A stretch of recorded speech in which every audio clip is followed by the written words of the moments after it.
We're on the clock this evening, got 30 minutes of class time. At 7:45, we're going to stop and we're going to prepare for a baptism.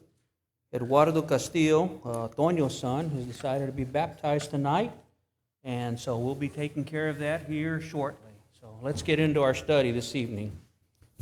At the feet of Jesus, we continue to study about different people and stories throughout the Bible where we find people at the feet of Jesus, and wanted to see what we can study to learn about what we find with these people being at the feet of Jesus and what it is that Jesus has to offer. And so tonight we're going to be reading in Luke chapter 5, verses 12 through 16. And in Luke chapter 5, verses 12 through 16, we find a story of Jesus cleansing a leper.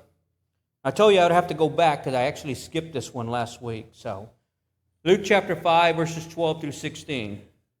And it happened when he was in a certain city that, behold, a man who was full of leprosy saw Jesus. And he fell on his face and implored him, saying, Lord, if you are willing, you can make me clean. Then he put out his hand and touched him, saying, I am willing. Be cleansed. Immediately leprosy left him. And he charged them to tell no one, but go and show yourself to the priests and make an offering for your cleansing, as testimony to them, just as Moses commanded. However, the report went around concerning him all the more, and great multitudes came together to hear and to be healed by him of their infirmities. So he himself often withdrew into the wilderness and prayed.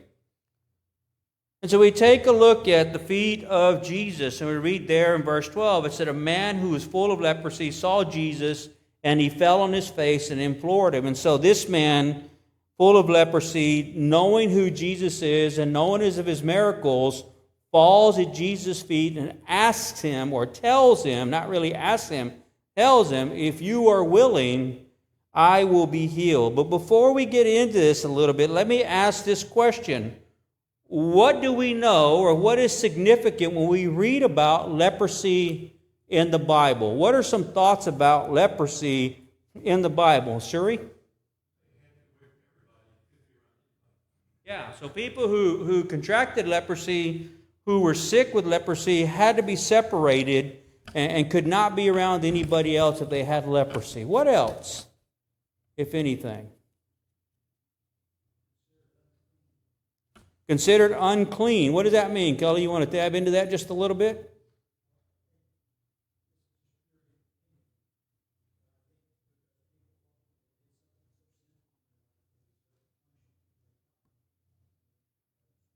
Yeah, so considered unclean because a lot of people related being sick in the Old Testament. If you were ill, then they related that to being sinful, and so would see somebody as being unclean and that they had sinned. But also in the literal sense, there's some very clear outlines in Leviticus that talk about people with leprosy and a cleansing process that they must go through before they can actually worship, right? That's very, very detailed in that in Leviticus, and we'll talk about that a little bit more. Anything else on leprosy? Leprosy is a pretty bad disease when contracted back in that time, and are able to heal it a little bit more now, right, and be able to take care of it. But leprosy untreated can get pretty bad to where it'll cover the entire body. When we read in the Bible, it talks about having sores that ooze infection. There's in the Bible we read about if somebody had leprosy, they would have to isolate them, first of all, but then they would also go and inspect the home. And if the home had the germs, if you will, on the wall, right, they would have to cleanse the home and then come back and check on the home later on during that time. And so this was pretty serious. That time, leprosy at that time appears was pretty bad. In addition to that, it's very detailed about how you knew if somebody was truly infected with leprosy and it was going to get worse, or if leprosy was already passing. And so the priests were told that if somebody had open sores on them, and if the sore was oozing, they would tell them to check the hair around that sore. And if the hair was white, then they knew that the infection was deep into the skin and not just on the surface.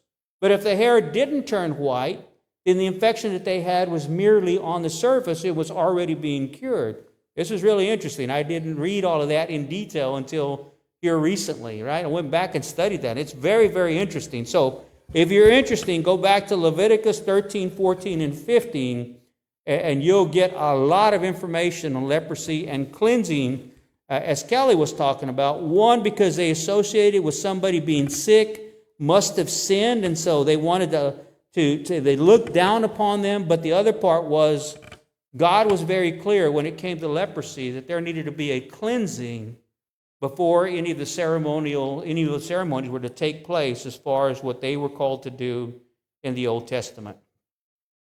Now, Matthew 8:13 reads this way, same story, but in Matthew 8, verses 1 and 3 reads, "When he had come down from the mountain, great multitudes followed him, and behold, a leper came and worshipped him, saying, 'Lord, if you are willing, you can make me clean.'" So a little bit different mindset than what we read from Luke. Luke said that the man fell at his legs and implored him, almost as if he was begging to him. But Matthew writes it a little bit different. Matthew says that the man that had leprosy fell at his feet and worshiped Jesus, meaning that he knew of his power, knowing that he was set apart, knowing that he was deity. And so we see that the leper, different from other people, fell down and worshiped Jesus.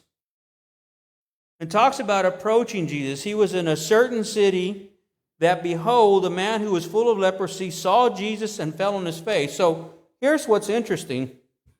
Oftentimes people know of Jesus. They hear of Jesus. They know of God that walked on this earth physically in Jesus. But how many people actually approach Jesus? You and I, each one of us, have approached Jesus in that we hear the teaching of Jesus. We understand God's word as truth, and so we approach Jesus much like the leper did. As a matter of fact, each one of us implored him at some point as well, saying, "If you are willing, Lord, cleanse me of my sin." Right? Because we know that God will cleanse us of our sin. However, what's important here is that he was in a certain city. When he recognized Jesus, he approached him. And so it's important that we recognize that he approached him. Leviticus 13:3, talking a little bit about this, and let's go in here. Leviticus 13:3 and what it says about leprosy. It says, "And the priest shall examine him and pronounce him unclean." What Kelly was talking about just a moment ago, if somebody had these rashes, these open wounds, these patches of skin that were on their body, then the priests were required to go and to determine whether they were actively sick with leprosy or whether it was being healed. If they found certain things, then they had to declare them as unclean. That's kind of interesting, right? Because the priests have a lot of other duties to do. It's interesting to me that this sickness, as God has called this out and said the priests have this responsibility to make sure what's going on with leprosy. Read a little bit more about this. Leviticus 13 and verses 45 and 46 read, "Now the leper on whom the sore is, his clothes shall be torn and his head bare, and he shall cover his mustache and cry, 'Unclean, unclean.' He shall be unclean all the days he has a sore, he shall be unclean. He is unclean, and he shall dwell alone. His dwelling shall be outside of the camp." So we take a look at somebody who has leprosy. They have to be examined by a priest, and if the priest determines that the leprosy is active on them, he declares them unclean. If the person who has leprosy comes around anybody, they are required to yell out, "Unclean, unclean." And then, in addition to that, they must remain isolated from the rest of the camp. So let's think about modern day, 2019, 2020. We have anything similar to this come up? All of a sudden, we're told, wear a mask, separate 6 feet, If somebody coughed, people kind of panic just a little bit. You can say, no, I didn't do that, or no, I didn't believe it was that bad. No, no, no. We did. People died. A lot of people died. And when this first came out, despite everything we learned later on, when it first came out for those 6 months, it was pretty bad. It was really bad. And all of a sudden, we're isolated. And to tell you, I think I've told you all this before. For me, at one point, when I thought I had the symptoms of COVID, I went through the medication for 2 weeks, and then a week later, I felt that I was getting worse, so I went back to the emergency room. They ran a test on me, got the information to my primary care physician, went back to my primary care physician. I said, hey, I'm still feeling this. She said, you probably have anxiety. And I said, what? You're right. Treat it. Took medication for 3 days, and I said, I don't need this. I know what's going on with me now. It got into my mind. So imagine somebody who's got leprosy, who's got these sores that are broken out all over their body. Okay, they're dealing with pain already, I'm sure, from the sores. Right? Imagine that you have this pain, you have this oozing that's taking place on you. Your clothes probably have a stench to them now, right, because of the sores. They may be sticking to you. You might be leaving blood stains or other stains wherever you're laying or wherever you're sitting because of that. On top of that, anytime somebody gets close to you, you have to yell out, unclean, to make sure they don't get close to you. So you're in complete isolation even from your family. Now, if I had anxiety of dealing with something that I thought I was sick with in 2 weeks, imagine somebody who may have had leprosy for 6 months, a year, 2 or 3 years, what they're going through. And so you have this disease that's pretty bad. The priests are required to follow up on it, determine if they are unclean, and if they are unclean, they must announce it to anybody that is coming close to them, and they must isolate. This is not something that was very casual, and not something that was taken lightly. Sores all over the body and discharge. It ceremoniously made them unclean. In other words, they couldn't worship or go through the processes that God had set in place for them. They had to avoid that. You know, there's a lot of people that were upset. Many of them didn't voice it, but I know there were people that were upset at some point when we stopped having services for a while. And there were a lot of people, some churches, who never stopped having services.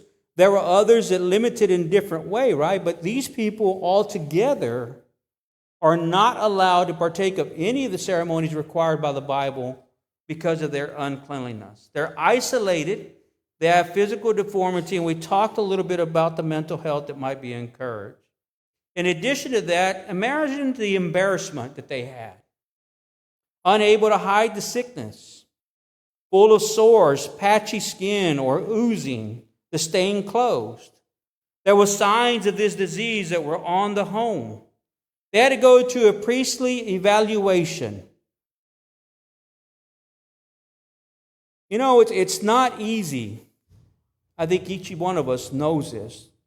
To have to go before a medical professional and have to take off our clothes and stand there so they can examine us. We know they're professional, but that's just not comfortable. And the priest had to examine each one of these people to see if the sores were active or whether they were in decline and being healed already. So imagine that embarrassment as well. The isolation because of where you're living, everybody knows that you're infected with this disease. And then the announcement of uncleanliness. Imagine the embarrassment that goes along with that. Now, what's interesting is we take a look at the faith of the leper. The leper has overcome all the embarrassment. He's not concerned about what it is that people are going to do to him, right? Because imagine that I have leprosy. Let's say in COVID, I come coughing, and there's 20 of you standing around talking, and I'm coughing up a storm, and I'm walking up to you, and all of you are the beginning stages of knowing what COVID is about, and all of a sudden I'm walking up on you, and I'm coughing and coughing. You're going to get a little panicky. We may not now, but back then, we were definitely taking a look at that. He overcomes that. Why? Because he saw Jesus. He knew of his deity. He knew of the power that he had to heal. And he overcomes all of that in faith that Jesus can heal him. It's not a question of if Jesus can heal. He says, if it is your will, not Jesus, maybe you can do this. Do you think you can do this for me? He says, if it is your will, I will be healed. And so we have the faith of the leper who falls at his feet, and as Matthew wrote, began to worship Jesus. I was just referring to this. Notice he didn't say if, but rather if you are willing. Not if you can heal me, but if you are willing. He didn't ask Jesus to cleanse him, but rather he worshiped him first and said, if it is your will. His faith was honest. He was humble, and he was desperate. I remember being baptized. And I remember I was desperate to be baptized. Ugo and I sat in that Bible study, and we were talking, and we got to talking, and I told Ugo, I said, I'm ready. I knew it was time. And Ugo said, okay, let's get back to the study. And I said, no. I said, I'm not talking about getting back to the study. I need to be baptized now. I was desperate at that point because I knew what I had to do. That's where the leper found himself. He knew it needed to be done right then and there. He knew that Jesus had the power not to heal him, to cleanse him. That's important, and we'll see this a little bit. In verse 13 it says, and he put his hands and touched him, saying, I am willing, be cleansed. Immediately the leprosy left him. So here's a question. Any issue with Jesus touching the man with leprosy? Anybody see an issue with that? Kelly, you got to grin. Talk to me. Sure.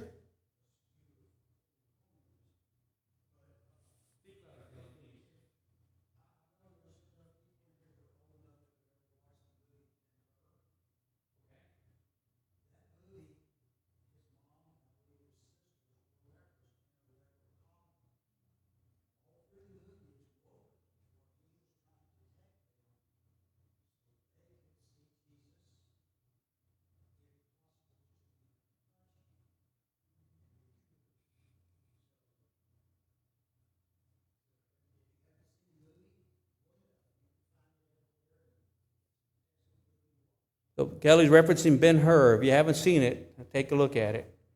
The question is here, when Jesus reached out and touched the leper, is there anything wrong with that? There are a lot of people who would say that that is a problem. That Jesus actually sinned. Right? Anybody thinking about that? Ceremoniously unclean, he cannot participate. Right? But when Jesus reaches out and touches him, there were people who say, well, Jesus sinned because he reached out and touched something that was ceremoniously unclean, and therefore, right, he sinned. He's not perfect like the Bible says.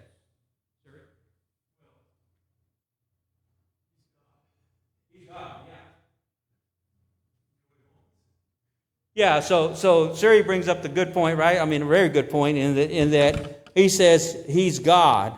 And that's correct, right? If he's God, he is the one who cleanses. He's the one who purifies. He's the one who forgives sin, right? So he can heal. And so I agree with that. But there's a little bit more into this that we want to talk about when we talk about Jesus reaching out and touching to him. First of all, let's go over this. Jesus is holy. We know that. But he's also compassionate. He's powerful. But he's approachable, as we know that this man went and humbled himself and laid before his feet. Jesus is able, and he is willing. Don't you think we'd want to let people know this? Those people who don't know God? Don't you think this is really important to stress to them the nature and character of God, the nature and character of Jesus? He's holy, but he's compassionate. He's powerful, and yet he's approachable. He's able to heal, and he's willing to heal. And he demonstrated all of this where the leper fell at his feet. Now, the Jews will have a really difficult time with this because of being ceremonially unclean. Now, here's what's interesting about what we have before, and kind of going back to the leper and what he's actually dealing with. In Luke chapter 4 and verse 40, look what was happening then. When the sun was settling, all those who had any that were sick with various disease brought them to him, and he laid his hands on them and healed them. What's changed here? If the crowd that was following Jesus and seeing Jesus doing his healing, and they knew his teaching, they knew his power, they're listening to him preach, and they're seeing everything that he's done, Kelly would say, you know what, BC's got a busted ankle, let me go get BC, and I'm going to take him over to Jesus. And Jesus was healing people. Somebody's had a cough for 6 months, and Jesus was healing them. That's what's taking place. And so all these people that were disciples of Christ were going out and gathering up all the people that were sick, but not the leper. Nobody went to get him. He had to go on his own. He was isolated. I bring this up because do we pick and choose sometimes who it is that we want to bring before Christ? And you've heard me say this often before. Are we too healthy in our congregation? Do people look just like us? Do they work the same type of jobs? Are they middle class? Are they a particular race? Right? We got to take that into consideration. Are we too healthy? The leper wasn't somebody that they went out and rounded up and said, come over to Jesus, he can heal you. Well, we read in Luke chapter 4 and verse 40 that those disciples of Christ were going out and rounding up everybody and bringing them to Jesus. And so I just bring that to our attention tonight because we have to be careful that we're not looking for a certain person that is just like us to bring to know Christ. Those who are well do not need a doctor. Those who are ill are very much in need of the healing and cleansing power of Christ. We can't be too healthy. Suri?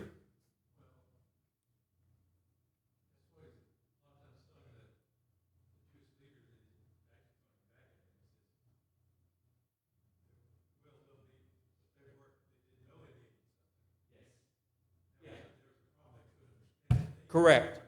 Yeah. Yeah. And we run into that quite a bit also, right? We run into people who don't know. And that's where our job comes in, right? We want to make sure they know this about our God. We want to make sure that he's compassionate, he's approachable, and he is willing to heal people and bring them before God. Kelly? Sure.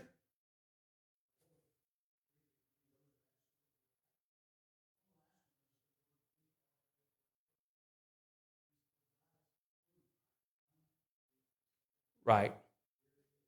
Right. And that was part of the whole healing, right? Was so that people would believe his power, believe what he was preaching, but also believe that God had sent them. And that's a perfect example. Thank you for that, Kelly. Suri?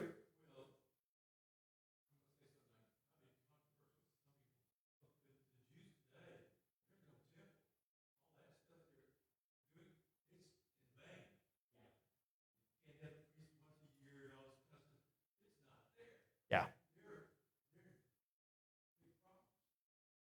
Kelly, Suri brings up a good point, right? There is no temple, so things that are being done at that time are in vain. Verse 13, then he put his hand on him, touched him, and so we see that. Now, Leviticus 13 in my Bible is titled The Law Concerning Leprosy. When somebody has leprosy, what needs to take place? Leviticus 14, my title is The Law Concerning Leprous Garments. So a person that has leprosy, this is how you need to treat them. If their garments are contaminated, then what you need to do with the garments. And then Leviticus 15 goes on to explain very much in detail also what must take place with the house. Very interesting read if you haven't sat down and read that here lately or studied it. Very interesting. So let's talk a little bit about Jesus. Did he sin by reaching out and touching the leper? In Leviticus chapter 14, beginning in verse 1, it reads, Then the Lord spoke to Moses, saying, This shall be the law of the leper for the day of his cleansing, and he shall be brought to the priest. I want you to pay attention to said, what right there it's underlined. For the day of his cleansing, keep that in your mind. Verse 3, And the priest shall go out to the camp, and the priest shall examine him. Indeed, if the leprosy is healed in the leper, then the priest shall command to take for him who is to be cleansed 2 living and clean birds, cedar wood, scarlet, and hyssop. And the priest shall command that one of the birds be killed in an earthen vessel over running water. As for the living bird, he shall take it, the cedar wood, and the scarlet, and the hyssop, and dip them and the living bird in the blood of the bird that was killed over running water. And he shall sprinkle it 7 times on him who is to be cleansed from leprosy, and shall pronounce him clean, and shall let the living bird loose in the open field. And I want you to understand something. When the priest is doing the work that he has to do, the leper is still not cleansed. He's still not healed. The priest is going to do the cleansing. Verse 8, He who is to be cleansed shall wash his clothes, shave all his hair, and wash himself in water, that he may be clean. After that he shall come into the camp, and shall stay outside his tent for 7 days. But on the 7th day he shall shave all the hair off his head, and his beard and his eyebrows, all his hair he shall shave off. He shall wash his clothes, and wash his body in water, and he shall be clean. On the 8th day he shall take 2 male lambs without blemish, one ewe lamb of the first year without blemish, 3/10 of an ephah of fine flour mixed with oil as grain offering, and 1 log of oil. Then the priest who makes him clean shall present the man who is to be clean, and those things before the Lord at the door of the tabernacle of meeting. And the priest shall take 1 male lamb and offer it as a trespass offering, and the log of oil, and wave them as a wave offering before the Lord. Anybody know what the trespass offering is? We'll come back to that. Verse 13. Then he shall kill the lamb in the place where he kills the sin offering and the burnt offering in a holy place, for as the sin offering is a priest, so is the trespass offering. It is most holy. The priest shall take some of the blood of the trespass offering, and the priest shall put it on the tip of the right ear of him who is to be cleansed. So what I want you to get at here, and it goes on to talk about oil and placing it on the leper. What I want to get at here is, 1, Jesus himself is a priest of the order of Melchizedek, is what we read in Hebrews, right? And that's what this verse is talking about. But Jesus himself is a priest.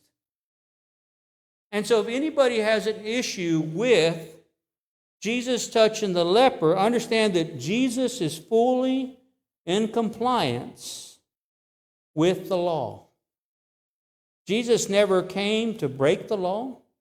He came to fulfill the law.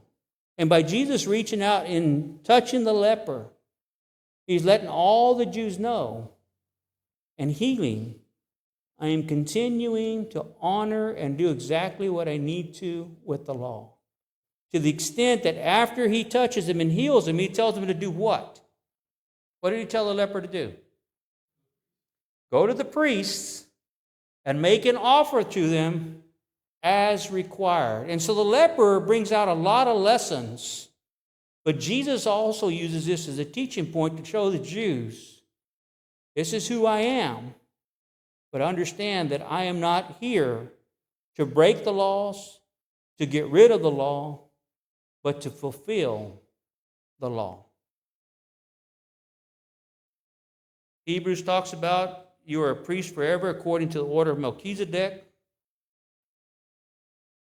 Trespass offering, Leviticus 14. The trespass offering, also known as a guilt offering, is a sacrificial act described in Leviticus.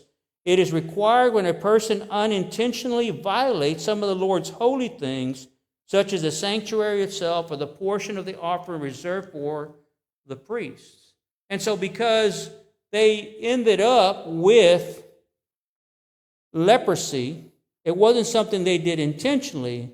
However, they were required to be cleansed before they could take part in any of the ceremonies. Now, because they couldn't take place in the ceremony right then and there, did not mean that they couldn't take care of the ceremony at all. There's also some distinctions written in the scripture that says if they are unclean, they must be made ceremoniously clean, and then they can go through with the ceremony at a later date. Any questions or comments on that? So Jesus is a priest. Jesus touched the leper. Jesus is not sinning. Jesus is not in violation of the law, but rather Jesus is showing that he is there to fully follow, obey, and to carry out the law. And he shows that and demonstrates that when he tells them, do not talk to anyone else, but go and offer up.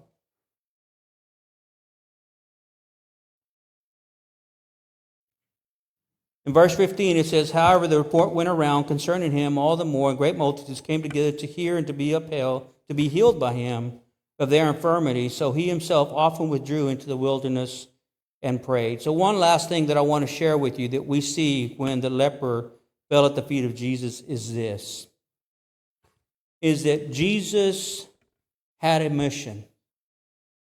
Jesus came to fulfill the law, but Jesus came to complete the work of God. He came to bring the new covenant. He came to teach others what the new covenant was. He didn't lose sight of that mission, and he didn't let the healing get in the way of carrying out his mission. Even though there was many who wanted to come to him, he still separated and prayed and made sure that he kept on track with his mission. Siri?